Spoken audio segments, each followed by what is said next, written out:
Prepare to experience the strongest radio allowable by law. Secrets will be revealed. Myths dispelled. From the studio gym where excuses never apply, it's Superhuman Radio with your host, Carl Lenore.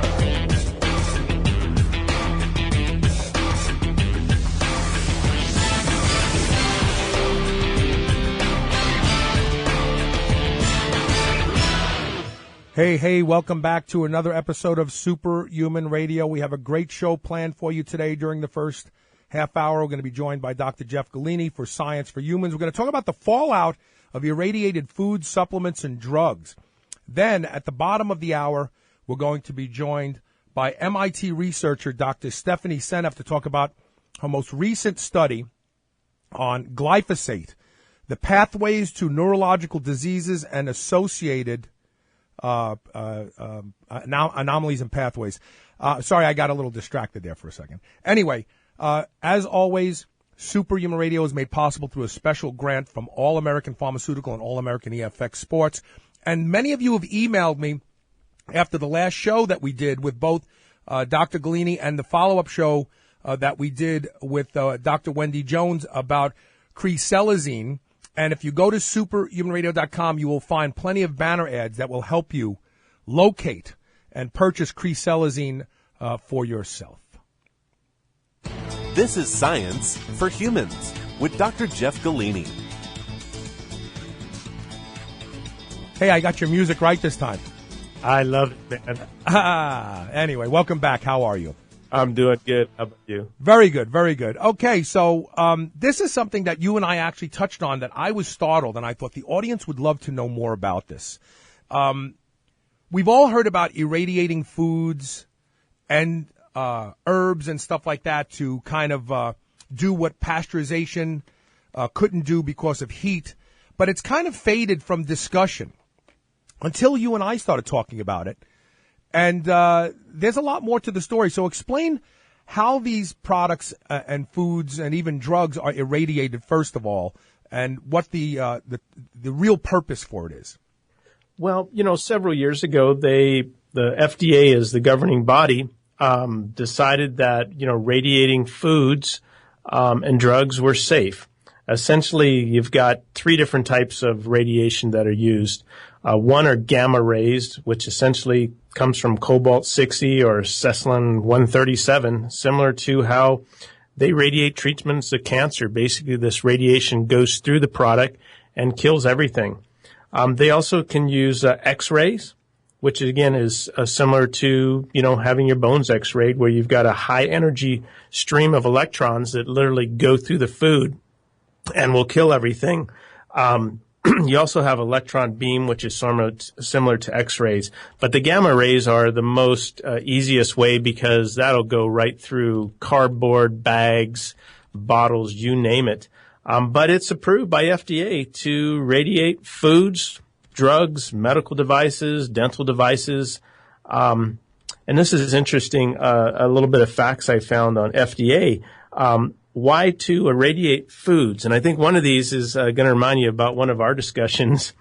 But their first is to prevent foodborne illness. So, again, obviously it kills everything. It's a little stronger than pasteurization or some of the canning techniques. Preservation, it helps because it helps to destroy organisms. It keeps things from spoiling, longer shelf life. Control of insects. Now, Carl, this is interesting because a lot of places overseas have no quality control in their food plants. So by radiating the food with the insects, it kills it, so they don't have to do anything to prevent the accumulation of insects on the on-site.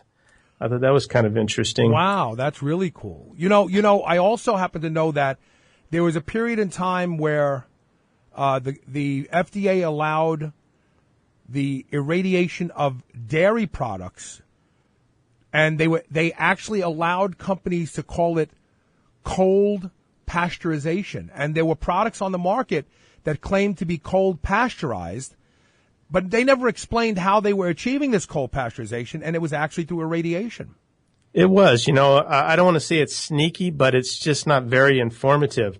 But check this out. Remember we were talking about several times I've gotten bananas that just would not ripe? Yes. Well, that's how they they inhibit fruit from ripening, is they radiate it. So you've got a longer increase to longevity, so they can pick those things relatively green. They radiate them, and hopefully, in weeks to come, they'll ripen. But that was something I didn't know about. And of course, to sterilize, it sterilizes everything when you subject it to these gamma rays. But foods are supposed to carry this symbol if it has been radiated. And I've never seen this. And if you were to see this symbol, you would have no idea that it means radiation. It's a little green circle with essentially a flower inside. Really? Yeah. That's what that little sticker is? That's what that little sticker means. Okay. Wouldn't it be nice if they say this product was radiated? Yeah, they should put the, remember when we were kids, they had the fallout, the triangle, the fallout, they should put that on there, not a little green flower. Well, according to the government, this is safe. And, I guess they've done their studies. They claim that, the radiation goes through and it doesn't, make the product radioactive. But I don't know if there's really any, scientific, proof that, some of that radiation doesn't stay, in those foods. Now, here's some of the foods that are typically radiated. And the other thing, too, that's interesting is that when this process occurs, it basically changes the taste. Have you ever wondered why some fruits just taste like cardboard? Yes. And you know what? It's funny that you say this because I've talked about this on the show. Like things even like avocados, they don't taste the same as they did even a decade ago. Or if you go grow them yourself, I mean, you remember, boy, this is what a tomato tastes like. How come this has no taste? Well, that's one of, I guess, if you would call it the side effects to radiating food, is it does change the taste and texture and look. But the most commonly irradiated foods in the United States are beef and pork, all crustaceans, shrimp, lobster, crab, fresh fruits and vegetables, lettuce and spinach, shellfish, poultry, seeds used for sprouting, shell eggs, and this one is really interesting, spices and seasonings. We're going to talk a little bit later how that's kind of contradictive to dietary supplement radiation. Yeah, because this is what got you and I talking about this when you shared some of this information. So what do you suspect is really, do you suspect that there is, as always, some damning effect that could affect people's health from the maybe changes that are really occurring in the foods that are irradiated? Again, I would probably say that the FDA did do their due diligence, and for the most part, it is safe.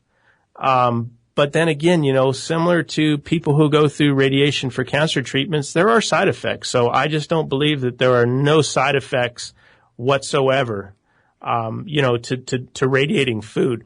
I think what it does is it takes the responsibility off of the food processor to crack down on their quality control because they got a backup. Anything can grow and we can kill it. I have a strange feeling that while irradiating fruit and vegetables to a lesser degree is troublesome, but that irradiating meats may be more troublesome. And here's my rationale for saying that. Beef has iron in it. Mm-hmm. And iron can both absorb and retain radioactive response. So if you think about an antenna, it attenuates, right? Right. But so to me, it sounds like there would be a greater potential for the radiation to have some sort of residual lingering effect in meats than, let's say, an apple. Absolutely. And, the other thing that, this is reported by FDA is that radiation destroys vitamins, essential fatty acids, and most all nutrients. So I think that's one of the reasons why things just don't taste good. But have you ever had an X-ray and all the precautions they've got to take to everyone around there? And, I don't know what the number is, but you can only have so many X-rays in a month because it's bad for you. Yes. So, I mean, there definitely is some, it isn't all safe. I don't believe that. Why are there more illnesses now than there were, 100 years ago? I think while I think irradiation plays a role, I don't think it's the only thing, but it's this cavalier attitude that anything that we do is harmless to us. And we do a lot of things, and it's like the overall load and accumulation of all of these things, which irradiation probably plays a role. Let's do this. Let's take a quick commercial break. When we come back, I want to talk about supplements for a second, because this is really something that will impact the audience. We're talking with Dr. Jeff Galini. This is Science for Humans. We're talking about irradiation. We just discussed foods. We're going to talk about supplements and drugs when we come back. Stay tuned.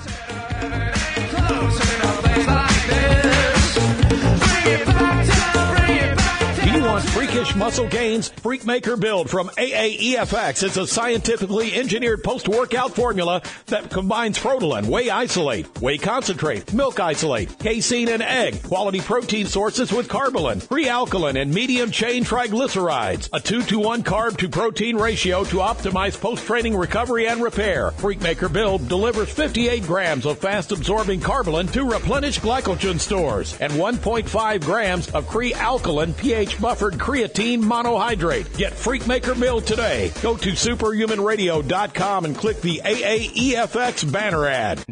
This is the Superhuman Channel, where brawn and brains finally meet. Big sight, new, hang, hook up, big sight. Gotta have this, all eyes on you. Roll up in the club. All eyes on you. All eyes on Dr. Jeff. All eyes on. I really did like Tupac. Getting back to the topic at hand, and this is really where the plot thickens, right? So, exactly. This is something that just blew me away.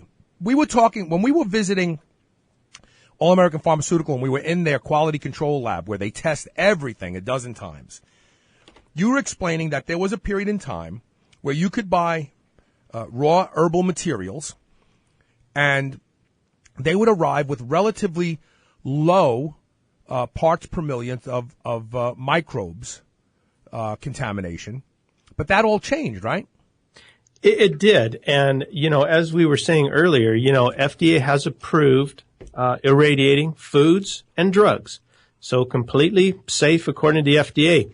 I'm going to read you something. This is comment 292 to FDA's preamble in the final CGMP rulings that were published back in 2007. And this is where things get interesting. But this is what they write.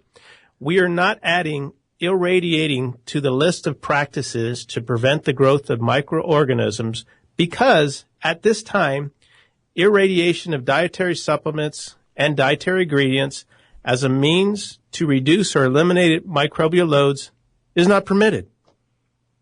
Now, interesting that they wouldn't because it's not permitted. Well, it's interesting that they wouldn't permit a technique that is permitted to use on the food we eat and the vegetables we eat. Well, absolutely. And, as we talked about, it's approved for spices and seasoning. Guess what? 50% of our herbs that are used in dietary supplements are spices and seasonings. Right. We use cinnamons, peppers, salts, but if it's for food, it's okay. But if it's for dietary supplements, it's not permitted.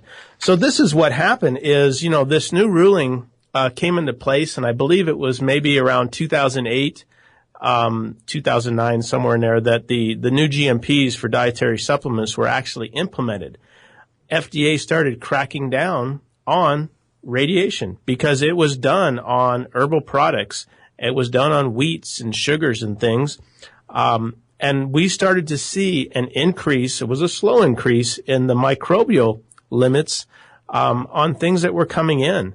When you were out here just a few weeks ago, we are now at a point where the raw material suppliers, instead of doing something about this, they're just increasing their acceptable limits.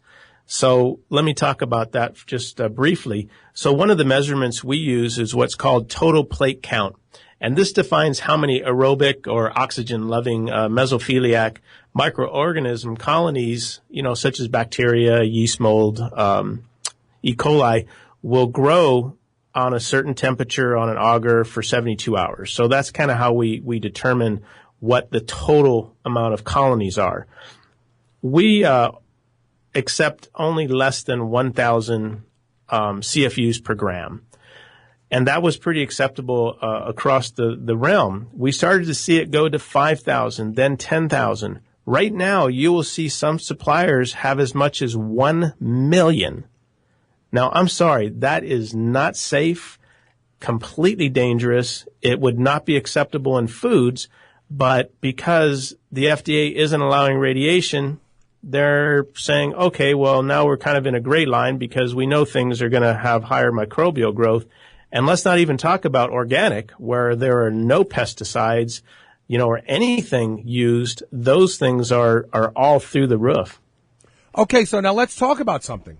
So if a person is buying a supplement that uses herbs in its formula, and they are not checking on their own, they're just taking the certificate of analysis from the supplier in China or in India, whatever, and using that as what they're basing the safety of this product on, and blending that in, not doing any testing on their own, and then not taking steps to eradicate these CFUs, just putting it in capsules and selling it out the door. Isn't that reckless? It is. It's funny that the FDA considers radiated herbs for dietary supplements as being adulterated, but they don't consider high microbial growth as being adulterated. But yeah, I think some of the problems that are arising now where people are getting sick, might not necessarily be from food. If your dietary supplements contain a higher microbial amount than what you have in foods, there is a potential. There is a way to clean it, though. A lot of the good suppliers that we have dealt with, have incorporated steam or dry heat. Most heat will kill the majority of the microorganisms that we see in botanicals. So one of the things we had to do, you didn't get to see it, but, we built an oversized autoclave, so to say, that we could sterilize or heat treat, herbals that come in here so that we can clean them ourselves because we just can't depend upon the suppliers. So you do, and I happen to know this, so this is kind of like a little pimp job for All American Pharmaceutical Products, but you take these products, do you test them first, or do you just assume that they're contaminated and steam treat them first? No, for us personally, we check them first. Those vendor CFAs mean absolutely nothing other than they're giving you what they consider to be their acceptable high limits. And again, a lot of the suppliers are doing a good job. And, people who deal with All American Pharmaceutical know that we're going to test. So typically they won't send us the junk stuff. They'll find the good stuff. But we test it first. And if it's outside of our limits, we will then try to sterilize that with heat. And if it works, then it's completely safe and we now have killed everything and can use it. If there are bacteria that can't be killed by heat, it's rejected and sent back to the supplier. Interesting. What about drugs? So do pharmaceutical companies use irradiation for any of their drugs? They can. That's the interesting thing is who knows what goes on during the drug manufacturing process, but what about all these excipients, these sugars, these starches that they use? We are seeing, even in cornstarch and flours, high microbial growth because, again, for the food industry, nobody really cares what the growth is. To most food places, they figure somebody's going to cook something, so it's probably going to kill it. So they're not as picky as what we have to be because of our regulations. But I would imagine that, because they're allowed to, they probably use every means to have a safe product, so to say. Yeah, it's this is really an interesting concept here. I mean, it's interesting how the FDA likes to pick and choose how they apply their draconian measures. So would you be a proponent for allowing dietary supplement raw materials that have the potential, especially herbs, because what people don't realize is that a lot of these herbal raw materials are produced in environments where there's very little, if any, control. Some of these things are just dried outdoors, and flies are landing in it and pooping in it, and stuff is falling out of the trees, and then they just batch it up and they ship it, right? Grind it up. You got bugs. You really don't know if it's coming from a low quality part of the world. You've got to check that. I think several years ago, I didn't really understand, what all the options are. But like anything, when you understand that there are options that are safer, or safe. So I'm really opposed of, radiating, foods, because I know that there are safe measures that they can take. Even, dealing with beef. I mean, there are safer ways. You ate beef out here. I buy local beef. And I know the care that they take, the cleanliness that, right, goes into their facility. So I don't think it needs to be done. It's really all about, letting it last longer on the store shelf. That's, I think, the real reason, for this whole, radiation. You're so right. Dr. Ron Schmidt wrote a book called The Untold Story of Milk. We have thrived on dairy for literally of thousands and thousands of years with little or no death or illness as a result of milk. In fact, it was written into the Bible as a word to imply abundance, and a wonderful life, the land of milk and honey. Okay? You drank it right out the cow, yeah, right? They wouldn't have put that in the Bible if people were dying from milk. Okay? Let's just be honest, right? So comes to the late 1800s when the distilleries decided they wanted to get into the milk business because A, they felt like they were throwing mash away and they could feed it to cows, and B, they were bottling booze. Why can't we just bottle milk? And they killed 1,900 people on the East Coast. It was called the swill milk epidemic, because when you feed cows anything but grass, they get sick. And the inflammation as a result of eating the corn mash caused mastitis. And the mastitis put pus in the milk, and the pus grew in the milk and killed children and babies and mothers and fathers and brothers and sisters.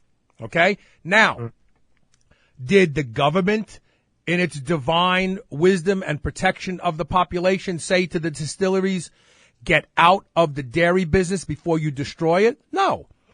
They said, can you fix the problem? Because don't forget, back then the distilleries were the richest companies. They made presidencies. JFK was launched by his father's bootlegging business of Canadian Club into the United States.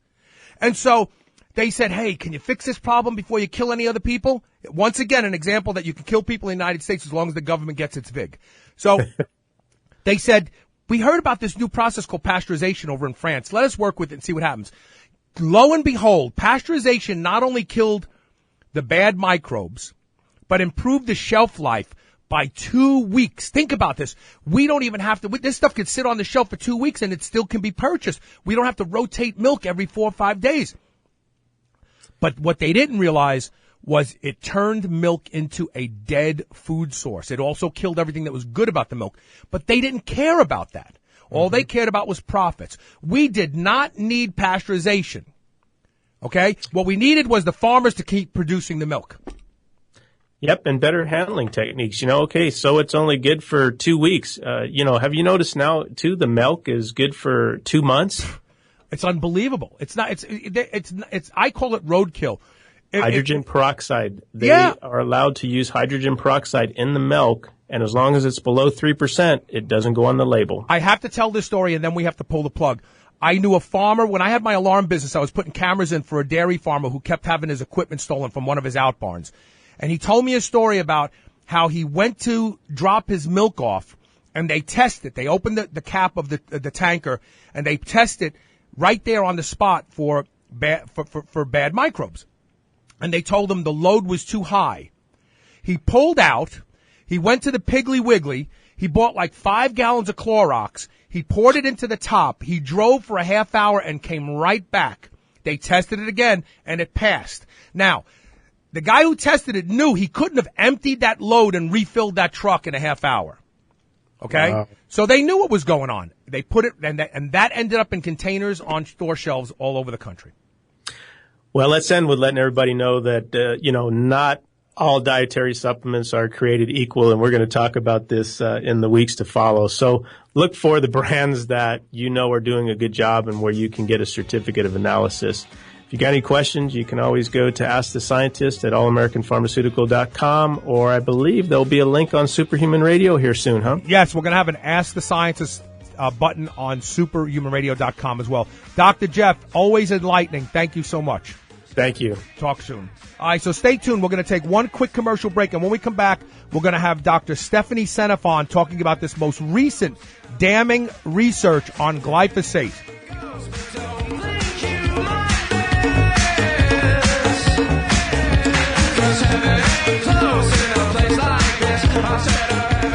Freakish muscle gains, Freakmaker Build from AAEFX. It's a scientifically engineered post-workout formula that combines Frotalin, whey isolate, whey concentrate, milk isolate, casein, and egg. Quality protein sources with carbolin, pre-alkaline, and medium-chain triglycerides. A 2-to-1 carb-to-protein ratio to optimize post-training recovery and repair. Freakmaker Build delivers 58 grams of fast-absorbing carbolin to replenish glycogen stores and 1.5 grams of pre-alkaline pH-buffered creatine monohydrate. Get Freakmaker Build today. Go to superhumanradio.com and click the AAEFX banner ad.